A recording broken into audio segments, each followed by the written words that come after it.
afternoon to ladies and gentlemen here. It absolutely gives me great pleasure and an honor to be amidst you in this August gathering in ET's annual affair now, the Global Business Summit, which sees, I think, the confluence of some of the best and the brightest minds who come together to brainstorm, to deliberate and chart new courses of action for a Viksit Bharat as we enter our Amrit Kaal. So today the topic of the day, all through you've seen, is climate and climate action. So now as India demonstrates a year-on-year growth of almost 6 to 7%, the need for sustained economic expansion is absolutely an axiom. The scale of transformation, ladies and gentlemen, is absolutely stunning.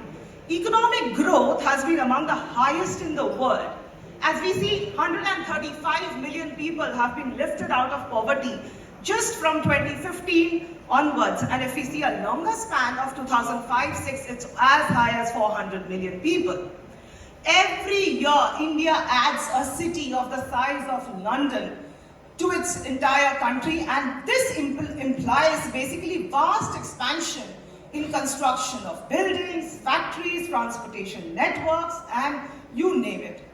Now, such growth means a significant surge in energy demand, making energy security a major imperative. Add to it the problem which most of our developing countries are facing, the need for combating climate change and mitigating the risks of environmental degradation.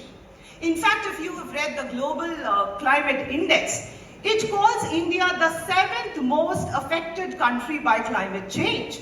And hence the need and also the global commitment to balance environmental stability with ensuring inclusive growth and energy security. India is thus pioneering a new model of development that prioritizes climate action based on low and zero carbon energy. And apart from climate benefits, this actually transition to a low and zero carbon energy could create massive jobs, could put again India on that global map of skilling, of jobs, of economic growth, reduce pollution and also create these resilient urban spaces, and obviously our dependence on imported oil.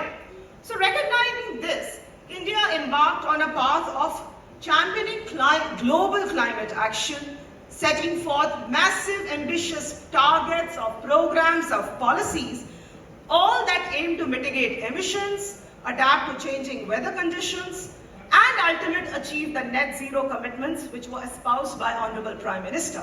In fact, if you've seen the India's G20 presidency, climate change was again one of the very key agenda with the focus on lifestyle for sustainable development, the entire movement for changes in our lifestyle, the National Hydrogen Mission, the International Solar Alliance, and obviously the Green Development Pact. Now, we have the massive targets, ambitious targets, the Panchamrit, as Honorable Prime Minister had laid out, which lie at the core of India's climate action plan. The net zero, the 50% from renewable energy, the 500 gigawatts of RE installation, and so on. Now, these targets are very ambitious. They have placed India very strongly as world's leading global emerging economies in terms of climate commitments. Now, however, translating these goals into tangible action requires not only a multi-pronged approach, it requires localization, decentralization down the levels of government to our urban local bodies, to our panchayats, right at the grassroots, and obviously a whole range of partnerships which we can see in this room today itself. So, ladies and gentlemen, moving on from the policy to praxis, we've heard through the entire discussion, moderated by Neha and again by Shubhroto. So, the policies are in place. The National Action Plan on Climate Change outlines the 8 missions across the various sectors of renewable energy, energy efficiency, sustainable agriculture and forestry, and these are again implemented through a combination of policy incentives, regulatory frameworks, adaptation programs, and financial support mechanisms. Additionally, India is investing big time in early warning signals and the use of technology, again in sustainable and resilient urban spaces and climate resilient infrastructure. Again, to combat the challenging problems, the burning problems of, as we can see sitting in Delhi, air pollution, water pollution. The entire Swachh Bharat program, the National Clean Air program, is already on its way. But here, let me tell you, ladies and gentlemen, it is finally, I believe, it is the states, the urban local bodies and the panchayats which have to take the center stage in implementing these policies with rather innovative, localized and participatory approaches. Now this, we have to agree sitting here in Delhi that this entire, drive for climate action cannot actually succeed unless it is localized and decentralized in India, and hence we need the state governments to take a massive lead and play the crusaders in this entire drive. So this we can see several states have actually gone ahead and become the front runners in this movement, set up their own energy targets, drafted and implementing their own electric mobility policies, infuse the energy efficiency norms in their policies and programs. Some to name, just a few to name would be the Kerala State Action Plan on Climate Action, the Tamil Nadu's Green Mission, Karnataka, Gujarat and Odisha's very well documented strategies on combating environmental disasters, climate change, and on upscaling electric mobility and energy efficiency. All this demonstrates the power of innovation, the power of localization, and the whole spectrum of localized solutions and strategies adopted on ground in India. I would definitely request the organizers of the Global Business Summit, and especially this track, to document the good practices that are happening on ground in our different states, and then one can use these to upscale on a larger platform. Now moving beyond this, the climate action, what I personally feel is that, the heart of climate action definitely lies in the big elephant, which is the energy transition. Definitely in a scenario where our primary energy mix is dominated by coal and oil, and modern renewables even now constitute only 3% of our primary energy consumption. We have massive targets of 500 gigawatts, and yet we see that India's annual carbon emissions are now the third highest in the world. That dichotomy, ladies and gentlemen, is that if we see the per capita emissions, it is again at the rock bottom in the global average. An average Indian household consumes less than 1/10 of the energy consumed by an American household. So we are talking about issues of energy equity here. And energy security comes in because of the high dependence, almost 85% dependence on imports of oil and 50% dependence on imports of gas. So given the above scenario, what we have done as a country is drafted and curated a climate action and energy transition plan which are based on certain drivers. And these drivers are largely energy security, energy efficiency, energy equity, and environmental sustainability. Now, a transition, if you see the challenges, let me talk a little bit about the challenges as well. So, transition to a clean energy definitely presents a huge economic opportunity for India to build an energy-based system based on zero and low carbon technologies. There have been studies, and it's well accepted, that by becoming a technology manufacturing supply hub in the entire value chain for low carbon goods, India can attract huge amount of investment and create new jobs. Very well placed. Our country is very well placed to become a global leader in RE. Already we are scaled in a massive way in renewables, especially in the solar area, in RE, in batteries and green hydrogen. And these low carbon technologies actually could create a market, as has been studied by IEA and IMF, to the tune of $80 billion by 2030, and definitely the amount of new jobs it will create. Now, definitely the energy transition is, to my mind, it is based on three large building blocks, which I would love to call the 3Ds: the decarbonization bit, the decentralization bit, and the digitization bit. In the decarbonization bit, we all know 500 gigawatts of renewable energy, of which 105 is already there, another 115 of RE is in pipeline. But what are we doing? And most important is the hard-to-abate sectors. Sectors like industry, rail, buildings, coal. So all the hard-to-abate sectors, the entire push that is coming from all sides for creating the hydrogen-based economy, the green hydrogen-based economy, I think this is a game changer in the Indian economy.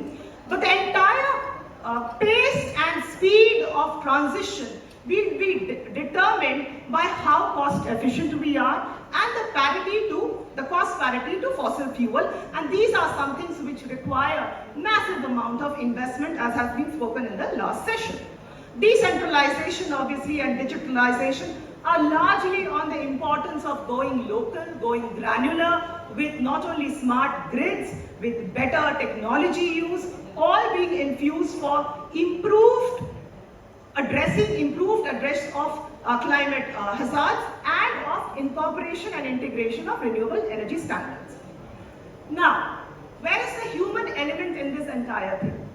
Now, this entire talk of and the trajectory of climate action and energy transition will leave communities almost to the tune of 20 million people based on coal and petroleum who will be losing their jobs and their livelihoods as we see the shift of the country to a low carbon based economy.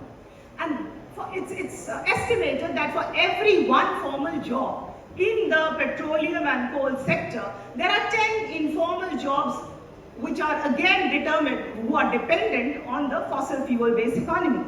And we see the concentration of these communities, these vulnerable communities in states like Jharkhand, Orissa, West Bengal, Chhattisgarh, Madhya Pradesh, Telangana. So the social dimension in this just transition must include protecting livelihoods of these people, reskilling, capacity building and social inclusion. The second biggest challenge, definitely finance. There has been so much of talk going on finance, but let me just sum it up for you.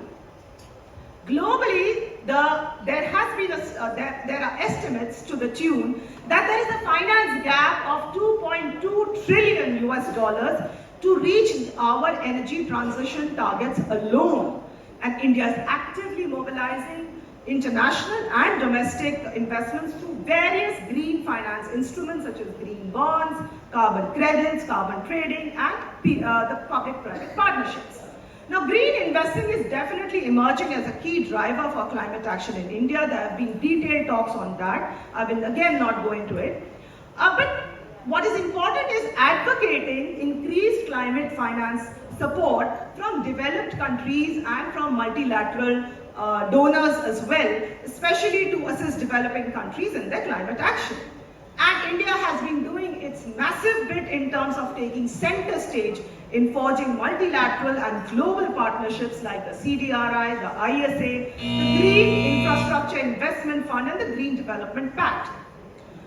Finally, to conclude in my last words, climate change definitely poses a very challenging policy trade-offs for India, but a path towards greener, stronger, inclusive growth is possible.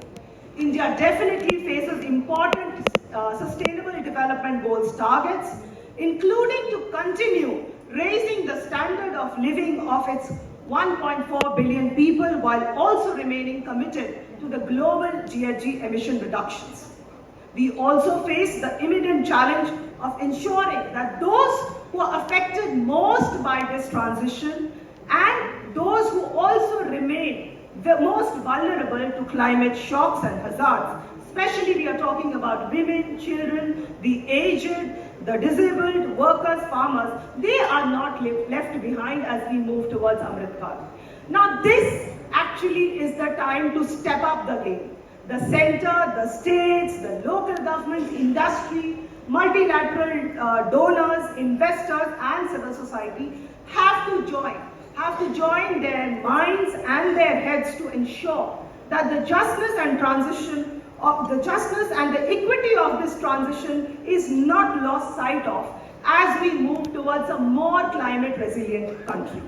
And this obviously means that a vibrant, synergetic and functioning whole of society partnership with all our stakeholders at all levels, including multilateral donors, each doing their bits and their roles honestly in their drive to combat climate change, actually takes fruits and reaches its logical conclusion. Together, definitely we can and we have to step up our efforts to develop cutting-edge and innovative solutions for a more climate-resilient future in India. Thank you so much.